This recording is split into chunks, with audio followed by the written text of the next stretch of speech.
This is the old round tooth on a standard pickup. This tooth will pick up crop fine, but if it hits the ground or if it hits some driftwood and it springs back, when it springs, it's coiling. When it comes off of that, it wants to uncoil. And over time, it'll start to look like that, or some variation of it. A square tooth, hold it the same way. It wants to coil just a little bit, but it's not going to want to pull back. Much harder to pull back. It wears better. It'll pick up the crop better after it's got some acres on it. But it does not allow that pickup to be a primary tillage tool. If you put it in the ground, you're still going to have cam and tooth issues. So setting that pickup at the right height, keeping these teeth out of the ground is still the best thing you can do. But you get a lot more life and wear out of that. I'll pass those around to everybody. Take a look at them. The square tooth works on everything but a regular pickup. So if you have a mega wide or a mega tooth, you can go to the square tooth. You just got to put grade A hardware on it. The old regular pickup, the cams, cam bearings, the spiders in that just really aren't heavy enough to handle that square tooth. That's why we don't recommend you put them on those older.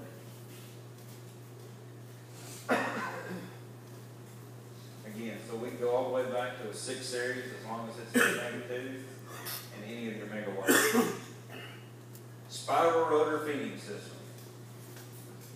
We have to get that crop from those pickup teeth and into this forming chamber. So we do that with the spiral rotor that has the rotors on each end, because I have that extra foot of pickup over what my bell chamber is. And then we also need to feed it on into the chamber, and that's what these spirals are for. These are stripper plates just above for that spiral. And if you came over and looked, if you want to, you can, but you don't have to. Half of my spirals right now are up, and I can't see the other half. The reason that is we're reducing that torque on this rotor. If those teeth were straight, then we'd grab some crop, we'd come back around and grab some more. This way we're always in constant contact with crop somewhere across that bell chamber. But we don't put near as much stress on the chain or on the rotor itself. Still going to feed it in just fine. Just another quick thing there. But the main reason for this, of course, is to pull that crop from those outside edges to the center and get it into that bell chamber. Extra large tires. If you have rough fields, you're going over the pivot tracks like a lot of guys do out west, if you're baling after the combine, you know it's going to be wet and muddy doing some soybean stubble or even wheat straw, these large tires are really nice. Soft ground, they'll help you flow. Rough ground, they'll smooth it out. With that mechanical front wheel drive tractor and these tires, you can easily gain 1 mile to 2 miles per hour baling hay. Still be able to see. So that's a pretty big benefit. But we still have the regular tire option if you want that. The one thing I'll tell you is if you got 3 many 12-foot gates, this bad boy is not going to want to fit with it. I learned that one from personal experience. Hydraulic pickup. I got one baler here with it and one without it. I highly recommend it. Makes it really nice when you pull in the field, you hit the lever, drop your pickup down, and you start baling out. Or if you're crossing a terrace or a big ditch or something, you can raise that pickup up, get it up out of whatever it might hit, get past it, and drop it back down. You don't have to get out and set the crank. Now, the crank's still on it, so I can make quick adjustments with the crank if I want to. But all we're adding is one small hydraulic cylinder to operate that. So my 459, still using the crank. On 569, I got hydraulic pickup. So I can choose. Silage special. You're going to get the Megaway Plus pickup, the high flotation tires, a starter roll scraper. So that's this roll right here. It's a black metal knife that lays across it, about that far from it. So when wet grass tries to wrap my starter roll, I've got something to scrape it off. So that's something we can add to any baler. If you've got a little bit of green hay you're baling every once in a while, that's a quick addition there to help keep that starter roll from wrapping up and plugging out. A powered scraper auger. I'll show you a picture of that in just a second. Some spirals on the lower gate roll and an auxiliary take-up roll. So all that stuff, auxiliary take-up roller right here, that's just to help keep those belts up on the top, up when we're opening that gate. We've got a lot of moisture on these belts, might have some wet crop stuck to them. That's all that's doing. Here is your powered spiral auger. What that allows us to do is if any hay is climbing the belts, it's going to clean them off and drop them into our staggered belt design that we have on all of our balers. So you will find that on that baler, I've got 4 belts that are staggered. On this one, I've got 2.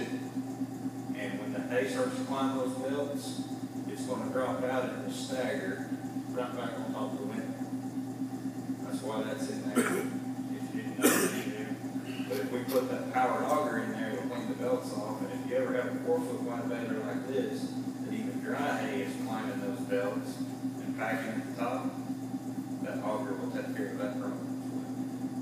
So if you run into that, getting some unusual crop this summer, trying to get it up, you'll be able to fix that for you. Premium series balers. Got some pretty good features here. ISO bus monitor, I'll talk about that in just a second, show you a picture. A 2-year or 12,000 bale warranty. This baler is built to bale a lot of hay and bale it in a hurry. It gets a little more warranty to take back. It has a factory installed grease bank, I'll touch on that. 80 heavy chain, we already talked about that. Cam style slip clutch. No disc slip clutch on a premium baler. Cam style clutch will trip and then reset. And it will slip at essentially the same torque over and over and over and over thousands of times. We all know that the disc type slip clutch, after we slip once, if we don't tighten it up, it's going to slip at less and less and less each time. So with this little bit heavier baler, heavier chains, heavier pickup, it's got a heavier slip clutch. A premium Megaway Plus pickup, I'll show you those parts. A third bell shape sensor, so it's got one right in the middle. Makes it pretty tough to make that barrel or hourglass shaped bale because you can see what the center of the bale is. Gold wing doors, kind of has that combine look to it. A little bit different look to the round baler than what we've had in the past. Tractor baler and automation. If you have a tractor with either electronic SCVs or a tractor with electronic SCVs and the IVT transmission that we were talking about earlier with Andy, this baler will do everything but steer the tractor. It will stop you when the bale is made, it will open the gate, it will shut the gate, and if you cycle the reverser while it's doing all that, it will take it back off and go at whatever speed that you wanted to run at.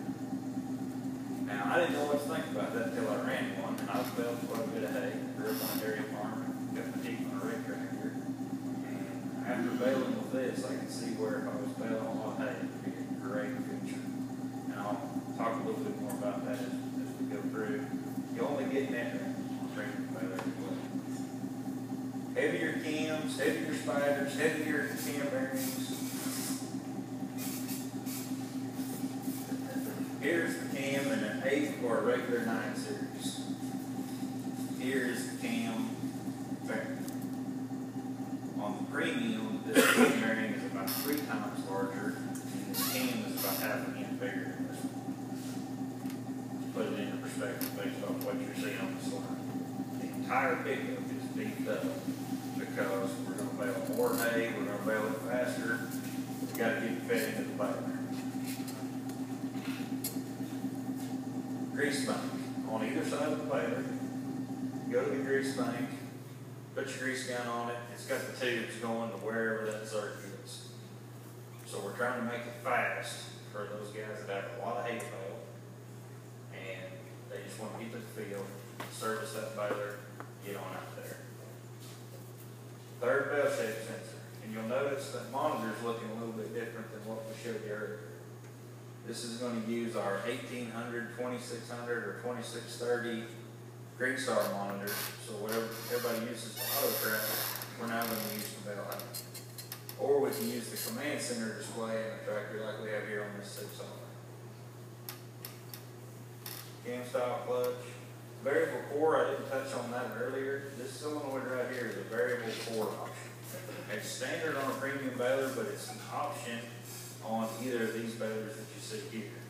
What that allows you to do is to set a predetermined center of the baler, so anywhere from minimum of 36 inches